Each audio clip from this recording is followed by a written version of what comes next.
Let's do question number 9th now. Question number 9th is a truck requires 108 liter of diesel for covering a distance of 594 kilometre. Truck को 108 litres diesel की requirement है 594 kilometre distance cover करने के लिए.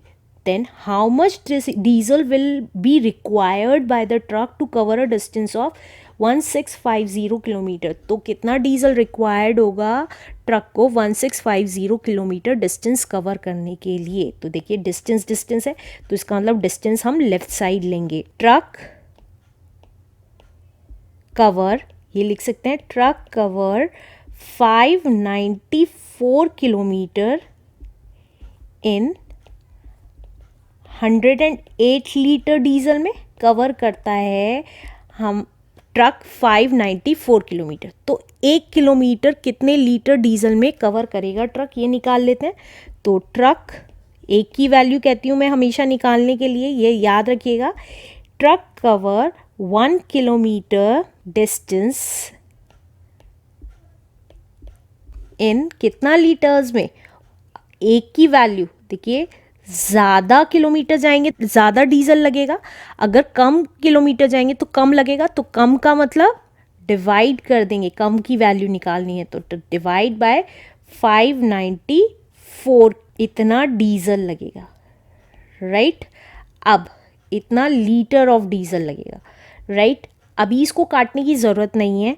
अब हमें एक की वैल्यू पता चल गई, ये पूरी एक की वैल्यू है.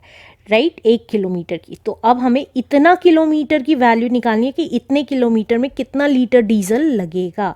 तो truck cover 1650 kilometre distance in कितने लीटर्स ऑफ डीजल में.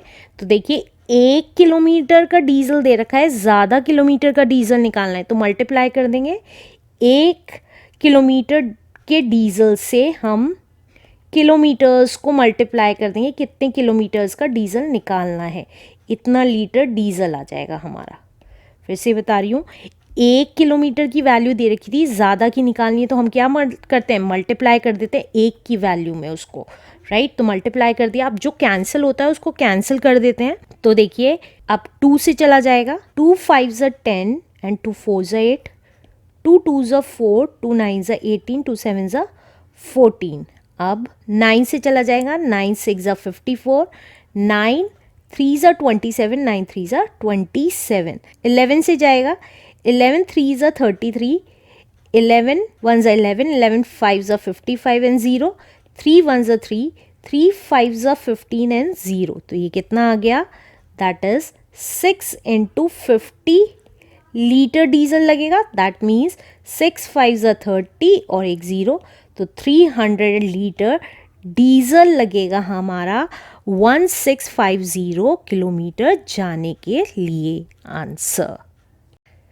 Let's do question number 10th of exercise 12.3, that is ratio and proportion. Question number 10th is Raju purchased 10 pens for rupees 150 and Manish buys 7 pens for rupees 84. Can you say who got the pen cheaper? वो कह रहा है राजू ने 10 pen खरीदे 150 रुपये में, मनीष ने 7 pen खरीदे 84 रुपीज़ में. तो क्या आप बता सकते हैं किसने सस्ता पेन खरीदा. तो हम दोनों के अलग अलग पेन्स की एक की कॉस्ट निकाल लेंगे. तो अगर एक की कॉस्ट निकाल लेंगे तो हमें ईजिली पता चल जाएगा किसने ज़्यादा का खरीदा पेन और किसने कम का खरीदा. तो सबसे पहले राजू का देख लेते हैं. तो देखिए कॉस्ट ऑफ 10 पेन्स, 10 पेन्स की कॉस्ट कितनी थी, दैट इज़ रुपीज़ 150. तो एक पेन की कॉस्ट कितनी होगी, कॉस्ट ऑफ 1 पेन, एक पेन की कॉस्ट कितनी की होगी, ज़्यादा की कॉस्ट ज़्यादा रुपीज़ होगी और एक की कॉस्ट कम होगी. तो हम क्या कर देंगे, डिवाइड कर देंगे. तो 150 को हमने डिवाइड कर दिया 10 से, तो कितना आ गया, एक 0 से एक 0 कैंसिल हो गई, तो ये आ गया हमारा ₹15. तो इसका मतलब 15 रुपये का एक पेन राजू ने ख़रीदा है. अब हम मनीष का देखेंगे, मनीष ने कितने रुपए में एक पेन खरीदा है. अब उससे पता चल जाएगा हमें किसने चीपर खरीदा है। तो कॉस्ट ऑफ 7 पेन्स कितनी थी हमारी, 84 रुपीज़। तो एक की कॉस्ट कितनी आई, कॉस्ट ऑफ 1 पेन कितनी आई, ज़्यादा की दे रखी है, एक की निकालनी है, तो हम क्या करते थे, डिवाइड कर देंगे। तो 84 को 7 से डिवाइड कर दिया, तो ये कितना आ गया, 7 1 7, 7 इंटू 12 इज़ 84। तो दैट मीन्स ₹12 का एक पेन आया। तो हमें साफ पता चल रहा है कि राजू ने 15 रुपये का पेन खरीदा है और मनीष ने 12 रुपये का। तो मनीष ने चीपर पेन खरीदा है राजू से। तो हेंस हम लिख सकते हैं Manish purchased cheaper pen answer. Let's do question number 11th now. Question number 11th is Anish made 42 runs in 6 overs and Anup made 63 runs in 7 overs. Anish ने 42 रन्स बनाए 6 ओवर्स में एंड अनूप ने 63 रन्स बनाए 7 ओवर्स में.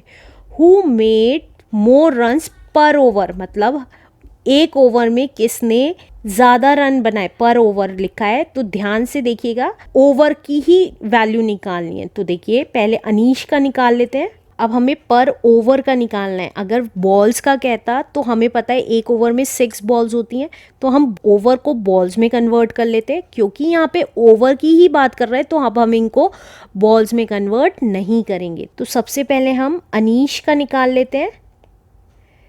तो देखिए इन 6 ओवर अनीश मेड 42 रन्स बनाए हैं. तो एक ओवर में कितने रन्स बनाए होंगे, इन 1 ओवर अनीश मेड,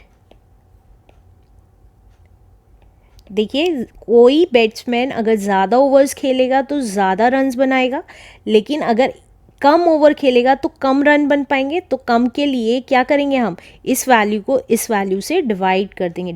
तो 42 डिवाइडेड बाय 6, तो ये कितना आ गया, 6 1 6, 6 7 42. इतने रन्स बनाए हैं. तो हमें पता चल गया इतने रन्स बनाए हैं. तो हमें पता चल गया अनीश ने कितने रन्स बनाए एक ओवर में, दैट इज 7 रन्स. अब इसी तरीके से हम अनूप का निकालेंगे. तो देखिए इन अनूप ने 7 ओवर्स में अनूप मेड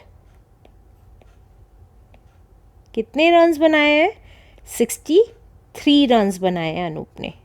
तो एक ओवर में कितने बनाए होंगे, इन 1 ओवर अनूप मेड, एक ओवर में कितने बनाए होंगे. तो देखिए ज़्यादा ओवर में ज़्यादा रन, कम ओवर में कम रन होंगे, तो डिवाइड कर देंगे. तो 63 डिवाइडेड बाय 7 रन्स, तो ये कितना आ गया, 7 1 7, 7 9 63. तो इसका मतलब अनूप ने 9 रन्स पर ओवर, मतलब एक ओवर में 9 रन्स बनाए. तो हमें क्लियरली पता चल गया किसने ज़्यादा रन बनाए हैं, Anoop made more runs than Aneesh. Answer.